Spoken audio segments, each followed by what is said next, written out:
Hello guys, and welcome to another TCG video. My name is Steve Rubin, and we're battling today with green-red TitanShift. Holy crap, do I hate the name of this deck.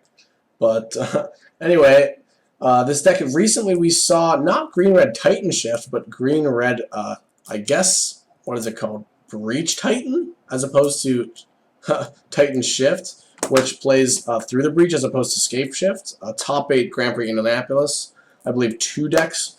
Top 4 that event, playing the Through the Breach version of this deck, which kind of put on the map for a while. I mean, the deck had been, I don't love like when people describe decks in tiers, but it's kind of a clean way of doing modern, decks that win tournaments a lot versus decks that sometimes you see, cashing tournaments, but rarely in the top 8. But anyway, I would describe the green-red Through the Breach Titan deck as sort of a deck that was a tier 2 deck for a while in Modern. Never really saw that much success. I think it won a Grand Prix Pittsburgh, I believe. Sorry if that's incorrect, but I think it won a Grand Prix like last year once, and that was about it. But just recently, in this current kind of mid-range and creature aggro deck meta, we saw it double top 4 the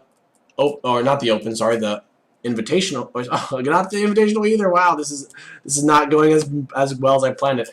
Top 4 the Grand Prix in Indianapolis, kind of solidifying it as, hey, not one but 2 people put it into top 4. So definitely a contender.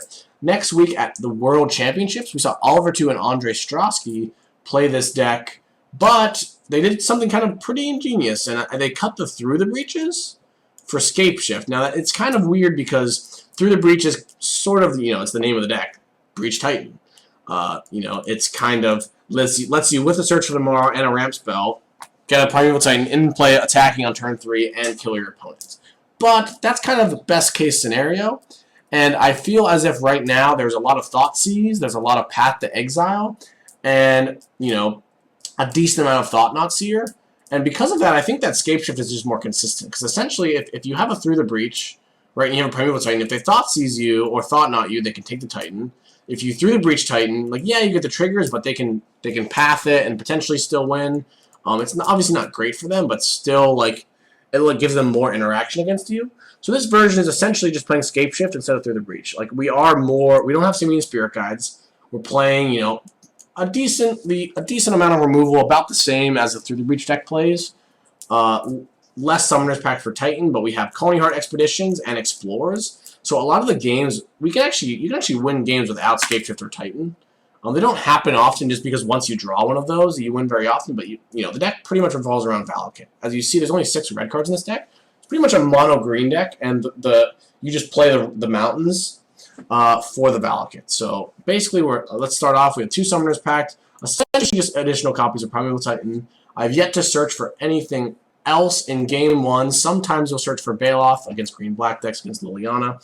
4 Lightning Bolts, reasonable. Just lets you not die. This deck is kind of a turn 4, turn 5 deck. And if you have nothing like this in your deck, you're just going to lose to Infect, Affinity, Banto Eldrazi's of the world. Traverse the Overlord is kind of my spice. It's not really, that unreasonable that you get Delirium in this deck. Oliver 2 played 27 lands, which is just, I think you have to sort of with Explore. Explore is just really weird. Like, it looks like a great card, but it's just very often, like, when you play the extra land, you're taking a land drop from the next turn. So if you run out of lands, then all of a sudden your Explorer is just cycling and doing nothing. So I think it's important to have a high land count. I saw recently on the Star City Open circuit, a friend of mine, Devin, has I don't even know how to pronounce his last name. I think it's Devin Kepke, but I'm not entirely correct. I'm not entirely sure that's correct. He plays a version of this deck with like Pia Nalar and 2 Traverses, which are essentially just lands that are also sometimes Titans, which I think is kind of cool because you do have 5. You have Lightning Bolt, land, you have instant, land, enchantment, sorcery, creature. So you do get Traverse online a decent amount. It's just essentially another Titan that's also a land. So that's why I'm playing that. Everything else is the same in the main deck. From Oliver 2's deck, here's our ramp. We have 4 Sakura Tri-Builders, 3 Coney Heart Expeditions, 2 Farseeks, 4 Explorers, 4 Search Tomorrow. I guess we can put them here. 2 Anger of the Gods, helps us against aggressive decks. Similar to Lightning Bolt, but Lightning Bolt is nice because a lot of times you actually go upstairs, which which lets you need one less Valakut trigger or one less land to kill them with Scapeshift. Then we have Scapeshift and Primeval Titan. Basically, you know, once you get 7 lands, Scapeshift does 18 damage, sacking 7 lands by getting 1 Valakut and 6 mountains. Any additional lands, obviously, is more than enough to kill your opponent. Primeval Titan, you know, obviously the entire deck runs through Titan. You're trying to get Titan into play. You're trying to get Titan into play on turn 4, if possible.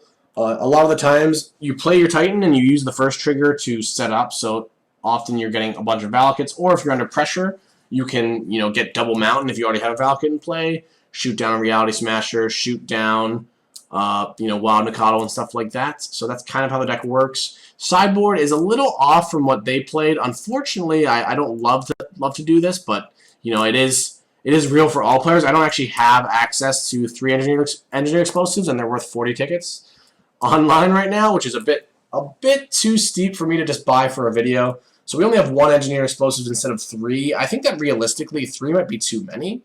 I think they're great against Tarmogoyf decks and Suicide Zoo, but actually Suicide Zoo seems to be kind of on the downswing right now. And I actually just went ahead and put in 2 Relic of Progenitus this because I felt like, especially online, but there's a decent number of graveyard decks. There's Dredge. I think you're already pretty good against Dredge, but any extra hate against Dredge, it's good against Storm decks. It's good against Random Living Index if we end up playing against that, which is nice. Chalice of the Void, I think is a nice card to have in a sideboard of this deck. You don't have that many 1-drops because Search for Tomorrow is like your 1-drop, but it's 3. So we've seen historically a lot of the green-red decks, sometimes with Simian Spirit Guide, play the Chalice, just because Chalice on 1 can be pretty devastating against a Storm deck, especially against Infect, because I think Infect might be one of these worst matchups, but Chalice on 1 is absurd against Infect, can help in a lot of other weird matchups, like Living End or Storm, or other combo decks that I can't think of right now, like, I guess, like Goryo's Vengeance decks and stuff like that. Then we have another Anger of the Gods, just another card against aggro, another card against company decks and whatnot.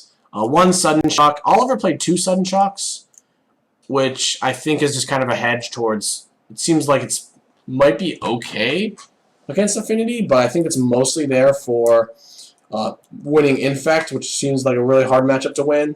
So I actually went ahead and switched. Instead of 2 Sudden Shocks, 1 Ancient Grudge, I have 1 Sudden Shock, 2 Ancient Grudge. I mean, that's just a personal thing. If you want to be better against Infect, play another Sudden Shock. I think I want to be better against Affinity, so I'm playing a 2nd Ancient Grudge. 2 Nature's Claim, just kind of a concession against Blood Moon. Go against other random stuff, you know, if you play against like a Lantern deck, or if you play against an Affinity deck, they're obviously strong. You know, you might board one in against Poison if they're playing Spellskite and they have their Inkmoth Nexus and whatnot. 3 Obstinate Bailoff, just for burn and for Liliana decks. Just a pretty nice threat that, you know, also gains you life. You can Summoner's Pact for it, so it's kind of nice against any deck that is making you discard as sort of a surprise creature that eats the Liliana. 1 Tireless Striker, not sure about this card. Saw it in Oliver's sideboard. I think that it's kind of cool. I think that it's a sweet card.